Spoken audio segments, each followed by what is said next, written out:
괜히 조심스럽지만 지연 씨한테 여쭤보고 싶은 게 원래 지연 씨의 문제 해결 방식이에요? 끝까지 안 가고 조금 이렇게 그냥 차단 덮어. 그 엄마 이지연은 뭘 가장 걱정하세요? 우경이 이렇게 봤을 때. 사회생활을 잘 못할까 봐. 네, 그게 걱정이 돼요. 네. 사회생활을 그러니까 사람들하고 둥글둥글하게 잘 어울리지 못할까 봐. 그런 부분이 컸을 때 가장 우려가 되는 부분이에요.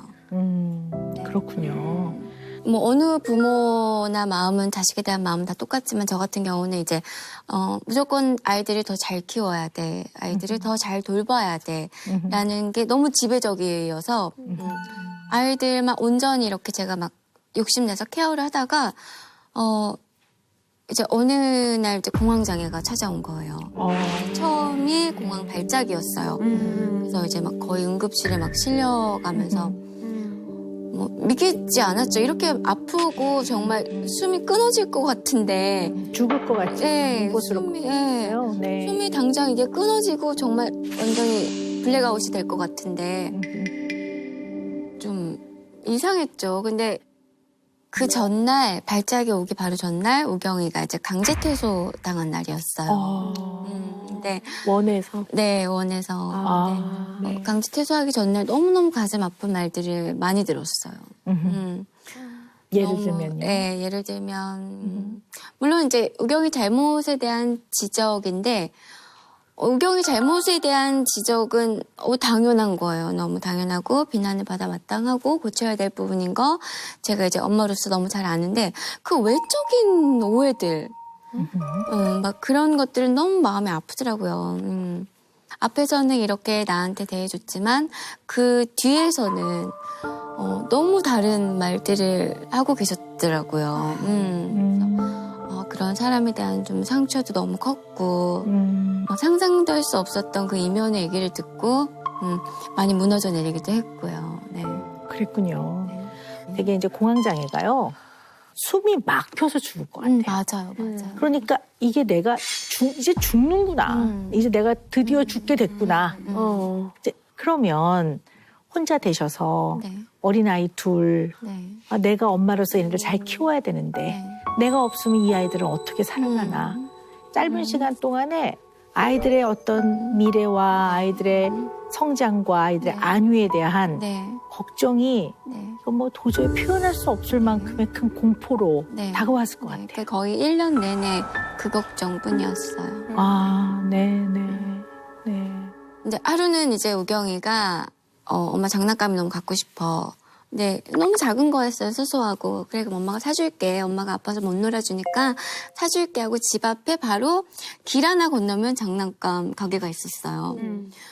이 길을 못 건너겠는 거예요. 이 길을 건너면 제가 그 건널 수 없는 강을 건너는 것 같은 거예요. 그래서 우경이한테 이 차도 하나를 놔두고 설득을 했어요. 우경아, 진짜 미안해. 내일 가면 안 될까? 진짜 미안해. 내일 가자. 근데 아이는 또 이해가 안 될 거 아니에요? 안 되죠. 엄마, 여기서 이거 저거 못 하나만 건너? 건너면 되는데. 바로 여기잖아. 가자. 근데 너무 답답하더라고요. 근데 이렇게 살면 안 되겠다. 이렇게 살면 애들이 너무 불행하겠다. 그래서 내가 기운도 차리고 적극적으로 치료도 하고 아이들을 위해서 내가 좀 더 노력을 해야 되겠다. 발전해야 되겠다. 더 이제 결심을 많이 했죠. 그러니까 최근에는 엄마 이지연의 그 비중이 굉장히 많아졌네요. 그러니까 정말 엄마는 대단하다. 그러네요. 정말 그러네요. 엄마는 대단합니다. 네. 요즘 많이 좋아지셨어요? 그 한창 힘들 때보다 많이 좋아졌는데 그래도 조금씩은 힘들어요. 근데 이제 막 자다가 숨이 막혀서 막 캑캑거리면서 깨고 요만큼밖에 숨이 안 쉬어지고 막 이러니까 그래 오빠도 그랬어요? 저는 뭐 다 이미 네. 근데 지금도 그러세요 오빠? 그럴 때가 있어요? 갑자기 제가 이렇게 저는 이미 다 뭐라고 해야 될까요? 대처할 방법들이 있어가지고 지금 2년 차 공황장애 저희는 이제 한 10년 차가 넘었기 때문에 조금 나름대로 모르는 거예요 10년? 조금 더. 아니, 꼭 그렇지 않아요. 네, 네. 아니 근데 밤에 자서 아침까지 한 큐에 잡은 적이 저는 한 번도 없는 것 같아요. 그러니까는 꿈꾸다가 깨고 또 추스리고 다시 자고 이게 매일의 반복이거든요. 그래서 매일 꿈을 너무 생생하게 리얼하게 꾸는 게 조금 힘들어요. 네. 이런 고민은 또 처음입니다, 선생님. 예. 꿈은 좀 중요하게 봐요. 그러니까 무슨 해몽을 하고 뭐 이런 게 아니고요. 그 사람의 어떤 해결되지 않는 무의식적인 갈등이 표출되는 하나의 통로예요. 그러니까 우리가 그 무의식적인 갈등을 밖으로 탁 나오게 하는 방법이 3가지가 있는데요. 하나는 정신 분석을 받을 때 그걸 받으면 내가 미처 몰랐던 나의 어떤 갈등 또 내가 다루기 어려워서 저 밑에 매달아 놓았던 나의 내면을 좀 보는 데 도움이 돼요. 네. 2번째는 우리가 보통 실언을 한다고 그러죠. 말실수. 네네. 툭 튀어나가는 네. 말들 중에는 네. 나의 어떤 저 깊은 나의 내면의 생각이나 감정이나 갈등들이 툭 튀어나오기도 해요. 그다음에 3번째는 꿈을 통해서 나의 어떤 깊은 무의식 내지는 해결되지 않은 갈등 등이 그걸 통해 꿈을 통해 표출되기도 해요. 그래서 꿈은 좀 의미가 있다고 봐요. 네. 우리 지연 씨 꿈 얘기를 좀 들어볼까요? 네. 저는 주로 이제 화장실 꿈은 자주 꾸는 것 같아요. 그다음에 뭐 평소에 뭐 벌레들이나 곤충들이나 동물들이 이렇게 좀 자주 나와요. 근데 한 마리씩은 안 나와요, 꼭. 여기 다 뭐가 나오던 때로 나와요. 때로. 네. 네. 혹시 오 박사님이 꿈에 나온 적도 있습니까? 저 있어요, 네. 그래요? 네. 아니, 저 오 박사님이 꿈에 나오셨어요. 네. 나왔는데 이제 오 박사님 집에 저를 초대해 주신 거예요. 근데 저한테 골프를 가르쳐 주시는 거예요. 네. 근데 막 싱크대에 공을 놓고 저보고 공을 쳐보라 그러고. 싱크대에서요? 네. 약간 이렇게 비스듬한 이렇게 뭐 나무 판자 같은데 그런 어려운 데서 저보고 이제 어프로치 샷을 이런 데서 해봐야 된다고. 그런 데서 막 이렇게 연습을 해보라고 하고 네. 골프 레슨을 해주셨어요. 네. 골프 치세요? 잘 못 치죠. 네. 근데 의미가 있을 것 같아요. 물론 이제 이거 하나만 네, 네. 가지고 해석하는 건 좀 네. 성급하고요. 근데 네. 의미는 있을 것 같아요. 그럼 우리 네. 왜 이런 꿈을 꿨을까 한번 우리가 그냥 한번 해석을 해볼까요? 벌레? 때로 몰려오는 네. 동물들과 항상, 네, 곤충들. 네, 곤충. 네. 그럼 이번엔 지연 씨가 한번 해석해 보시겠어요? 선생님, 저는 정말 모르겠어요. 아, 네. 정말 저는 그냥 그런 꿈들을 꿀 때마다 멍멍이 꿈이다 그냥. 꿈을 꿀 때 그 꿈 안에서 네. 벌레들이 때로 확 몰려오고 원숭이들이 막 때로 몰려오고 할 때 꿈에서 지연 씨는 어떠세요? 그게 때로는 달라요. 네. 어떤 동물들은 내가 얘네들을 다 챙겨야 되는데 다 못 챙겨서 어떡하지 얘도 챙겨야 되고 얘도 챙겨야 되고 얘도 데려가야 되고 쟤도 데려가야 되는데 어떡하지 막 이럴 때도 있고 이제 싫어하는 벌레들이 나왔을 때는 얘네들이 다 내쫓아야 되는데 이제 쫓아도 계속 이렇게 바글바글 득실득실 꼬이고 그게 달라요 선생님. 네, 네. 근데 꿈이라는 건 힌트가 있습니다. 학술적 용어로 표현하면 symbolization, 그러니까 상징성을 가지고 네네. 있고 condensation, 압축도 있고 네. 함축적 의미를 갖는다. 꿈은 함축적 의미를 갖는다. 3번째는 displacement, 다른 걸로 싹 바뀌어요. 그러니까 예를 들어 어떤 분이 사랑하면 안 되는 사람을 사랑해요. 네. 그럼 이게 허용이 잘 안 되잖아요. 네네. 근데 그런 마음이 있을 때 꿈에 나타나? 꿈에서는 어떠냐면 그 사람이 나타난다기보다는 예를 들어 호랑이가 담을 넘어오는 꿈을 꾼다든가 사랑해서는 안 되는 사람이 굉장히 나이가 많고 직급이 높은 상사다. 근데 사랑해서는 안 되는 사람이다. 그러면 그대로 나오는 게 아니라 약간 호랑이로 바뀌고 이 사랑을 하는 마음이 싹 다른 걸로 바뀌어서 담을 넘어오는 이런 꿈. 뭐 이렇게 표현할 수 있는 거예요. 신기하다. 네. 그래서 이걸 한번 해석을 해보자면 네. 원숭이나 벌레는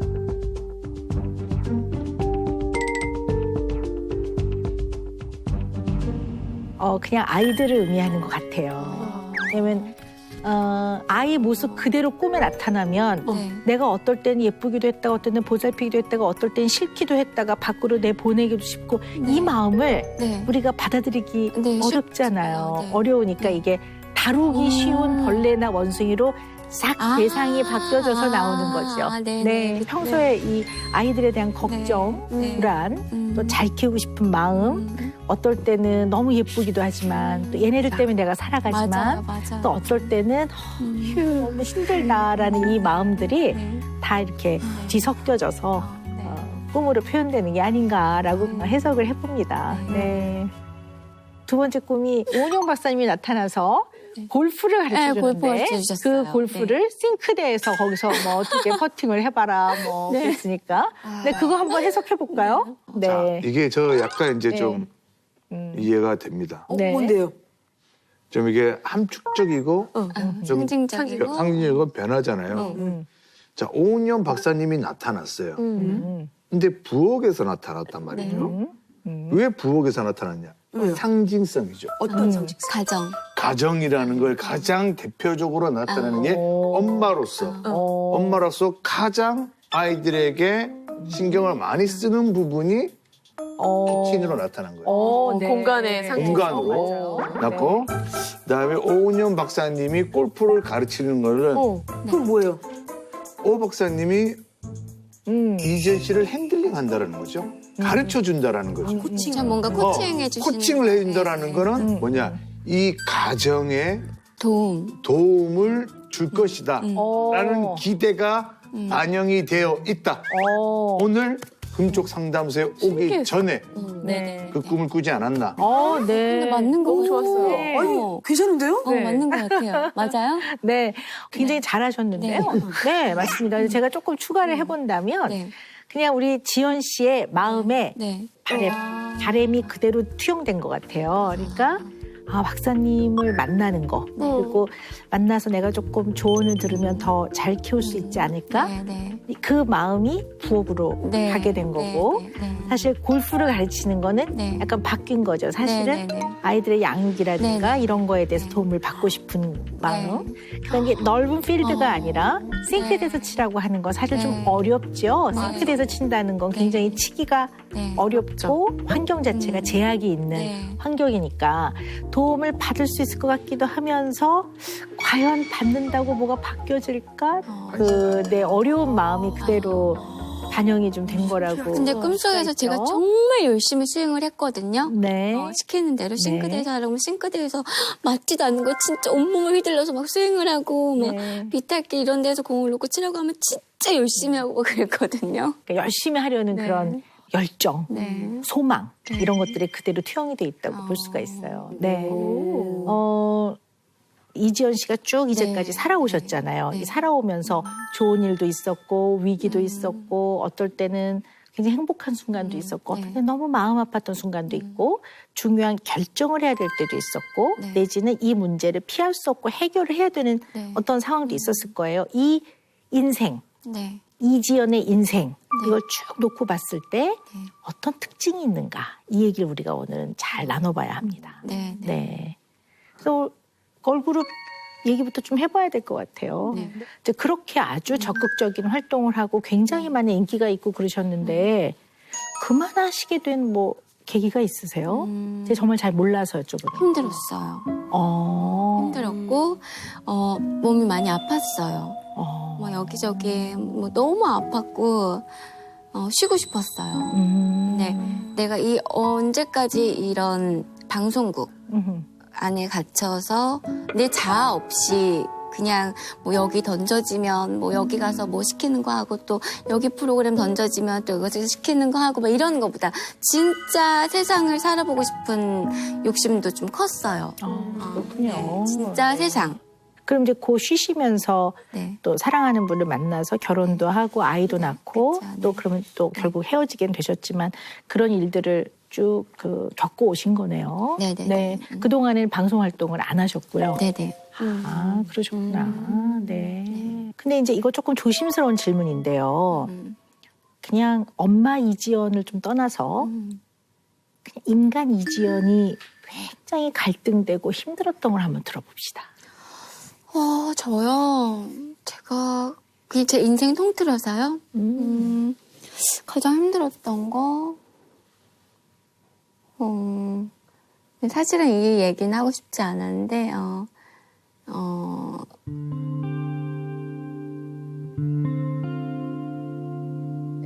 글쎄 뭐 재혼과 재혼 이혼이었던 것 같아요. 그럼요. 누구나 힘들죠. 네. 네. 결혼과 이혼과 재혼과 다시 이혼. 정말 어떠한 한 가지도 그 과정이 쉽지 않으셨을 텐데, 이제 그런 과정을 쭉 겪으시면서 인간 이지연한테 남는 감정은 어떤 감정일까요? 물론 한 가지는 아닐 거예요. 어떤 마음이신지 정말 제가 그 깊은 마음을 이해해보고 싶습니다. 저도 잘 모르겠어요, 그걸. 근데 제가 어떤 감정이고 어떤 생각이고 어떤 마음이고를 저는 다 접어요. 당장 급급한 아이들의 문제들을 해결해주고 아이들을 케어하는 게 저는 이제 너무 이제 급선무니까 나 괜찮아. 뭐 어때? 아이들한테 이렇게 긍정적인 면을 좀 많이 보여주고 아이들이 좀 흡수하게끔 보여주고 싶고 그런 마음이 늘 큰 것 같아요. 네. 근데 지원 씨 이야기를 쭉 들으면서 내가 살짝 어떤 마음이 들었냐면 긍정으로 내세운 실체는 회피하는 거지. 이거를 제대로 다루지 않으려고 하는 면이 있나. 이거는 긍정이라고 얘기하기 좀 어렵거든요. 회피도 좀 있는 것 같아요. 피곤하니까. 피곤하니까. 힘드니까. 그런데 진짜 편안하고 진짜 아무 일이 없는 게 아니잖아요. 그쵸. 근데 한 번 무너지면 일어나지 못할 것 같아요. 내가 무너지면 다시 나를 추스리고 나한테 용기를 주고 나를 다시 일으켜 세우는 게 자신이 없어요. 그러니까 다 괜찮아. 나 괜찮아. 나도 괜찮고 나 좋은 엄마 될 수도 있고 우리 가정 내가 화목하게 할 수 있어. 라는 이제 더 용기만 북돋아 주는 것 같아요. 네. 근데 이거를 100%는 아니지만 네. 문제의 본질을 알고 네. 제대로 알아가고 처리하지 않으면 네. 문제는 더 커지거든요. 네. 그러니까 이게 혹시 제가 네. 괜히 조심스럽지만 지원 씨한테 여쭤보고 싶은 게 원래 지원 씨의 문제 해결 방식이에요? 끝까지 안 가고 조금 이렇게 그냥 차단 덮어. 그런 것 같아요. 그래요? 네, 그런 것 같아요. 들어봅시다. 네. 살면서 느낀 게 내가 아무리 계획을 세워도 그대로 되지 않는 게 또 삶이고 내가 또 노력한 만큼 또 이만큼이 이루어지지 않는 게 삶이라는 걸 알기 때문에 어느 순간부터 내가 계획을 세우고 뭔가를 그려놓는다는 게 약간은 좀 부질없다라는 생각이 들더라고요. 그래서 이런 거 해봤자 다 에너지 낭비, 에너지 소모 같아서 그냥 그때그때 이렇게 조금 긍정으로 뭐든지 그냥 다 이겨내려고 하는 것 같아요. 네, 알겠어요. 근데 네. 저는 이제 지연 씨 얘기를 들으면서 엄마 이지연과 엄마가 아니었던 이지연의 문제 해결 방식은 되게 다른 것 같아요. 그러니까 엄마가 아니었던 이지연은 네. 그냥 뭐 흘려보내지 뭐 이런 것도 좀 많았던 것 같고 네. 근데 그걸로 대부분의 일들은 사실 그렇게 흘려보내도 뭐 그냥 흘러가는 일들이 많거든요. 네. 근데 엄마가 돼서 아이들은 네. 이게 안 되거든요. 절대로 포기할 수 없는 존재들이고 그쵸. 내가 손을 뗄 수가 없는 존재들이 생긴 거예요, 이 두 명이. 네. 그러니까 엄마 이지연이 된 이후부터는 네. 이걸 내려놓을 수도 없고 네. 포기할 수도 없고 네. 흘려보낼 수도 네. 없는 네. 너무나 소중한 이 두 명이 인생에 생긴 거예요. 네. 근데 얘네들은 이전 방식으로는 네. 해결이 안 되는 안 거예요. 네. 그러니까 이전 방식으로 네. 그냥 혼자 아마 네. 아이들 없이 사셨다면 네. 이렇게까지 괴롭지 않으셨을 거예요. 지연 씨가 네. 지금 이제 이렇게 이제 두 아이의 엄마신데 보시다시피 너무 아름다우시잖아요. 왜 정말 부러워요. 아니요. 네. 근데 거울 보는 걸 조금 많이 힘들어하신다고 제가 얘기를 들었어요. 네. 네. 옛날에 거울 공주. 맞아요. 옛날에 그죠? 거울 공주였어요. 네. 맞아요. 거울 보면서 예쁜 표정 연습도 하고 윙크 연습도 하고 막. 그랬는데 지금은 싫어요. 너무 싫어요. 그러면 오늘 이렇게 네. 아름답게 하고 나오셨는데 오늘 거울 보셨어요? 그냥 저는 이제 메이크업 해주시고 헤어 해주신 선생님하고 이제 거의 주로 이제 수다 떨지 이제 뭐 제 얼굴을 바라보고 있진 않아요. 세수할 때는 바로 앞에 거울이 있잖아요. 네, 그럼 네. 그때는 어떻게 하세요? 그냥 세수만 하죠. 거울 보고 세수하지 않아요. 네. 왜 그럴까요? 모르겠어요. 왜 그럴까? 저는 거울 보는 게 너무 싫고, 제 자신을 보는 게 너무 싫어요. 우리 지연 씨 좀 이렇게 간단한 검사를 오시기 전에 네. 미리 좀 해봤잖아요. 네네네네. 근데 검사에서 조금 유독 눈이 가는 면이 있었어요. 네. 근데 그게 뭐냐면 억압되어 있는 적개심과 분노감이 상당히 많으시더라고요. 그러니까 세상을 미워한다 이런 뜻이 아니라 아, 네네. 마음 안에는 네. 그냥 마냥 편안하고 행복한 마음만 있는 게 아니라 사실 억울하기도 하고 내가 잘못한 게 아닌데 특히 결혼 생활 같은 경우에 그런 마음이 좀 있으실 것 같아요. 나는 나름 최선을 다했는데 그러면 어쨌든 상대에 대한 그런 아주 불편한 마음이 있을 수밖에 없는데 그런 어떤 아주 힘든 마음 내지는 적개심 이런 분노 이런 것들이 느껴지지조차 않는 그런 면들이 있으신 것 같아요.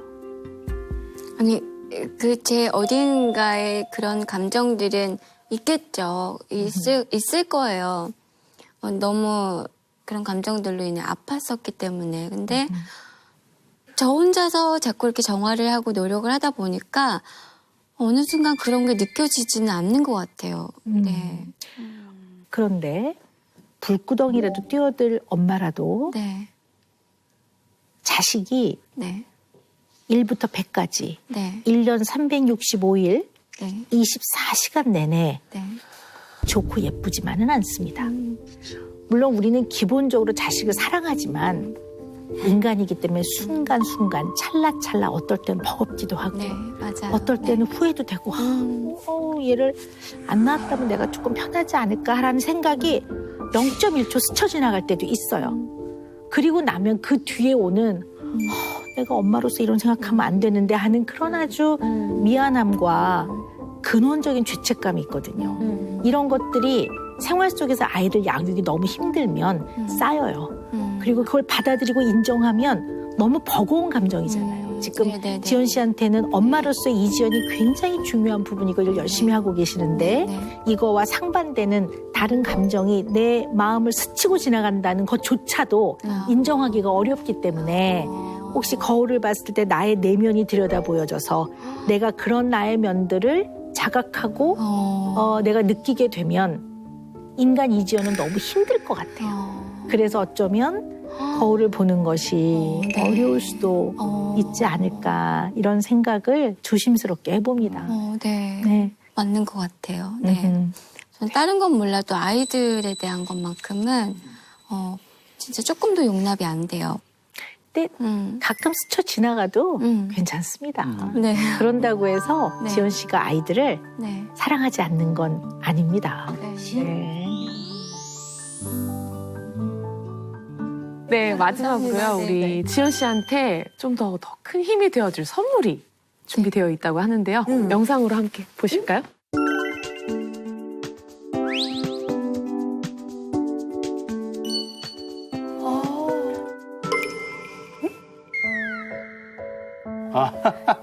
네. 그쪽이에요.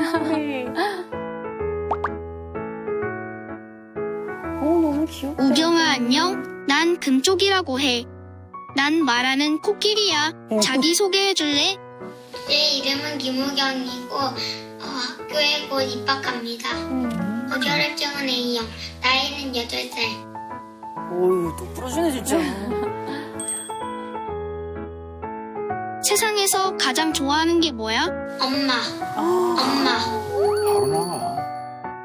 엄마한테 미안할 때도 있어?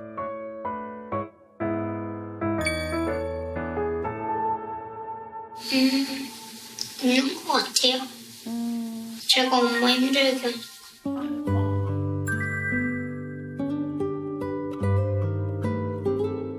어떻게 엄마를 힘들게 했어? 그냥 힘들게 해요. 엄마가 우는 거 본 적 있어? 네, 엄마가 슬퍼하는 것 같았어요.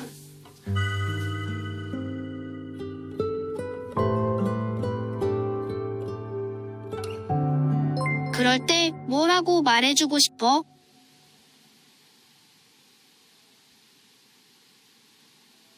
괜찮아.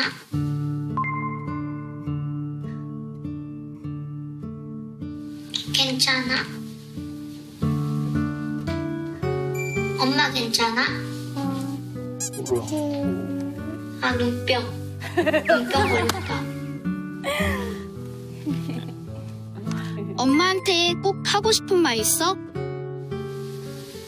엄마 고마워. 엄마 사랑해. 엄마 사랑해. 엄마 행복하고 잘 살자.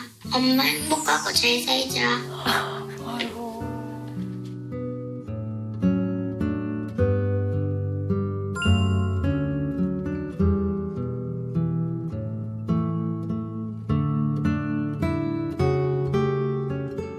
아, 정말 녹아내리죠. 저럴 땐 정말 녹아내려요. 아, 빨리 가서 막 깨물어주고 싶고 안아주고 싶고. 아, 그래도 고맙네요, 우경이가 엄마가 힘들다는 거를 알아주는 것만 해도 고마워요.